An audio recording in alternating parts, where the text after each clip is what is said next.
नमस्ते, जय माता दी एवरीवन। मेरे चैनल में आपका स्वागत है। आप सभी कैसे हैं? उम्मीद है अच्छे होंगे। आज की वीडियो में जानेंगे कि माता रानी का खोइचा कैसे भरें, पहले घर में भरें या मंदिर में भरें, खोइचा में कौन कौन सी सामग्री डालनी चाहिए, खोइचा किस दिन भरें। बहुत सारी जानकारियाँ आपको इस वीडियो में शेयर करूँगी, तो वीडियो को पूरा देखें। खोइचा अष्टमी को भरा जाता है। जो 9 दिन व्रत करेंगे वो भी खोइचा भरेंगे, और जो 2 दिन व्रत करते हैं जैसे प्रतिपदा और अष्टमी को, वो भी खोइचा भरेंगे। और जो व्रत नहीं करते हैं वो भी खोइचा भर सकते हैं। माँ अष्टमी के दिन ही खोइचा भरने का नियम है। मान लो किसी कारणवश आप अष्टमी को तिथि को खोइचा नहीं भर पाते हैं तो आप नवमी को खोइचा भर सकते हैं। जिन्होंने कलश स्थापना की है वो पहले घर में खोइचा भरेंगे, फिर अब मंदिर पूजा करने जाते हैं तो मंदिर में भी खोइचा भरेंगे। इस बार महाअष्टमी 30 सितंबर दिन मंगलवार की है, तो इस दिन हमें मंगलवार को खोइचा भरना है। जो लोग महाअष्टमी का व्रत करते हैं वे लोग व्रत करेंगे और इस दिन लाल और गुलाबी रंग के वस्त्र पहनने हैं। नई लाल या गुलाबी कलर की हमें साड़ी पहनना है तो आप उसे पहन लें। अगर नई कोरी नहीं है आपके पास तो पहले से कोई लाल गुलाबी कलर की साड़ी है तो आप उसे भी पहन सकती हैं। साथ में ही हमें 16 श्रृंगार करने हैं। हमें अच्छे से श्रृंगार करने के बाद हमें माता रानी का खोइचा भरना है। देखिए फ्रेंड्स, जब बहन बेटी मायके से विदा होती है और ससुराल जाती है तब खोइचा भरा जाता है। बहन बेटी का जो आंचल होता है उसे बिना भरे विदाई नहीं करनी चाहिए। या फिर बहू अपने मायके जाती है तो आंचल को कभी खाली नहीं उड़ते जाना चाहिए। आंचल भरा होना चाहिए। बहन बेटी खाली जाना शुभ नहीं माना जाता है।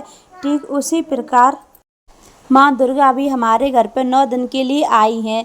जहाँ दुर्गा माता को लाया जाता है वहाँ दुर्गा माता खोइचा हमें ज़रूर भरना चाहिए। उनके आंचल को हमें ज़रूर भरना चाहिए। उनके आंचल को भर कर ही हम विदा करें। फ्रेंड्स, इसी को खोइचा भरना कहते हैं। कहीं पर सुहाग पोटली भी भरना कहते हैं, कहीं पर सुहाग पिटारी भी भरना कहा जाता है। देखिए, नवरात्रों में हम सुहाग की सारी सामग्री भेंट करते हैं। साथ में माता रानी का खोइचा भी ज़रूर भरना चाहिए। खोइचा भरने के लिए क्या क्या सामग्री की आवश्यकता होती है? यहाँ पर हमने चावलों की आवश्यकता होती है।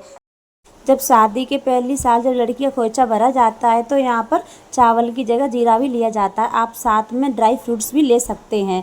जो भी आप देना चाहें वो आप ले सकते हैं। उसी के साथ ही हम कपड़ा ले लेंगे लाल या पीले कलर का। तो यहाँ पर मैंने ब्लाउज का पीस ले लिया, बाद में मेरे काम में आ जाएगा। आप चाहे चुंदरी भी ले सकते हैं जो बाद में यूज कर सकें। उसके बाद फिर हमने थाली तैयार कर लिया, उसमें सारी खोइचा की सामग्री रख ली है। हमने चावल ले लिए हैं। चावल के बाद फिर हमने दुर्वा ले ली है। साथ में हम पुष्प ले लेंगे। पुष्प आपको जैसे भी मिल जाए वैसे आप ले लें। अगर गुड़हल का मिल जाता है तो और अच्छी बात है। उसके बाद फिर हम हल्दी की गांठ ले लेंगे। देखिए, हल्दी की गांठ बहुत शुभ रहती है। हल्दी की गांठ नहीं मिलती तो आप हल्दी पाउडर भी ले सकते हैं। उसके बाद फिर हम बतासे ले लेंगे। साथ में ही लौंग का जोड़ा ले लेंगे और फिर इलायची ले लेंगे। और इसके साथ ही सुहाग की सामग्री खोइचा में रखी जाती है। सुहाग की सामग्री मैंने सिंदूर ले लिया है और बिछिया ले लिए हैं। देखो, ज़रूरत माता रानी की ज़रूरत के सामान मैंने श्रृंगार में ले लिए हैं। उसके बाद मैंने मावल ले लिया है, लिपस्टिक ले लिए माता रानी के लिए, और चूड़ियाँ ले ली हैं, और मैंने क्रीम ले ली है माता रानी के लिए। उसके बाद बिंदी ले ली है मैंने। देखिए, दक्षिणा जरूर रखी जाती है। जो भी आपकी सामर्थ्य है वो यहाँ पर रख लें। देखिए फ्रेंड्स, आप श्रृंगार को अपनी सुविधा अनुसार कम ज़्यादा भी कर सकते हैं। शादी के पहले साल जब लड़की का खोइचा भरा जाता है तब इसमें सोने चांदी की चीज़ें भी रखी जाती हैं। तो आप अपनी सामर्थ्य के अनुसार श्रृंगार की सामग्री बढ़ा भी सकते हैं। खोइचा भरने के लिए हम सबसे पहले कपड़े को फैला लेंगे। इसे ओटी भरना भी कहते हैं।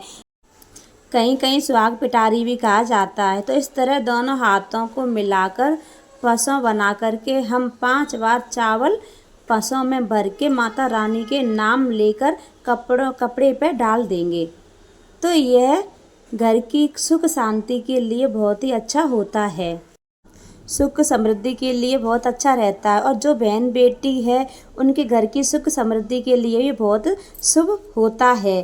तो हम 5 बारी चावल डाल देते हैं और थाली में जो चावल बच जाते हैं ऐसे ही रखी रहने दें, थाली को खाली नहीं करना है। अगर हम तुरंत खाली कर देंगे तो हमारे घर की सुख समृद्धि माता रानी के साथ ही साथ घर से चली जाती है। इसके बाद हम दुर्वा यहाँ पर रख देंगे, फिर पुष्प रख देंगे, पुष्प के बाद फिर हम हल्दी की गांठ रख देंगे, हल्दी की गांठ रखने के बाद फिर हम लौंग रख देंगे, लौंग रखने का फिर हम इलायची रख देंगे चावल की ढेरी पर और फिर उसके बाद फिर हम बतासे भी ज़रूर रखेंगे। बतासे रखने के बाद हम जितनी भी श्रृंगार की सामग्री है वो सब हम माता को समर्पित करेंगे। में जय माता दी, जय अन्ना माता दी का नवीन नाम बड़े प्रेम से लेते जाएं और श्रद्धा के अनुसार आप दक्षिणा समर्पित कीजिए। तो ऐसे ही हम बहन बेटी का खोंचा भरते हैं, गोद भरते हैं, उसी प्रकार हम माता रानी का खोंचा भर के उन्हें विदा करें। जब हम खोंचा भर लेते हैं तो माता का खोंचा भरा है उसमें 2 बार हम थोड़े से चावल निकाल लेंगे माता रानी का नाम लेते हुए। हाँ, इसे हम जो किचन में और चावल हैं उसमें मिला लेंगे और इससे हमारे घर में और किचन में बरकत आती है। एक पोटली बांधकर के हम बहन बेटी को देते हैं, ठीक उसी तरह यह खोंचा हम माँ को अर्पित करके विदा करेंगे। यह खोंचा हम अष्टमी और नवमी के दिन भर सकते हैं। खोंचा के बाद ही कलश हिलाएं। माँ को जाने की अनुमति दीजिए। जैसे हम घर से बेटी को विदा करते हैं और बहू को भी अपने मायके जाने देते हैं तो खोंचा भर के देते हैं, ठीक उसी प्रकार माता रानी भी हमारे घर 9 दिन के लिए आई हैं। उन्हें खाली हाथ बिल्कुल नहीं भेजें। आप यह खोंचा मंदिर में जाकर भी भर सकते हैं। तो पंडित जी इस सामान को उपयोग में ले लेते हैं। अगर घर पर इस खोंचे को भर रहे हैं तो ये सामग्री हम प्रयोग में नहीं लेते हैं, ये दान करनी होती है। तो आप अपनी माँ को दान कर सकते हैं, अपनी नंद को दान कर सकते हैं या फिर अपनी बुआ सास को या बेटी के रिश्ते में लगती उन्हें दान कर सकते हैं। बहुत से लोग कंफ्यूज रहते हैं कि हम तो लोकल में रहते हैं, जल्दी जल्दी आते जाते रहते हैं, हम डेली खोंचा भरना होगा। तो कंफ्यूज ना हो, खोंचा बहन बेटी को शादी के पहली साल जब हम मुख्य रूप से आते जाते हैं, पूरे अच्छे तरीके से विदा होकर जाते हैं, तब खोंचा भरना चाहिए। इस तरह से हम माँ दुर्गा को, माता रानी को खोंचा समर्पित करेंगे। उसके बाद हाथ जोड़कर क्षमा याचना करेंगे। हे माँ, मुझसे खोंचा भरने में कोई गलती हो गई होगी, मुझे क्षमा करें और मेरी मनोकामना को पूरा करें।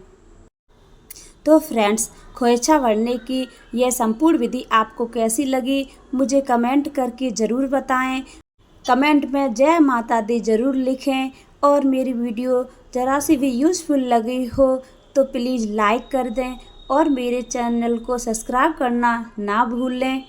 माता रानी कृपा आप सभी पर हमेशा बनी रहे, इसी कामना के साथ फिर मिलती हूँ। जब तक के लिए जय माता दी।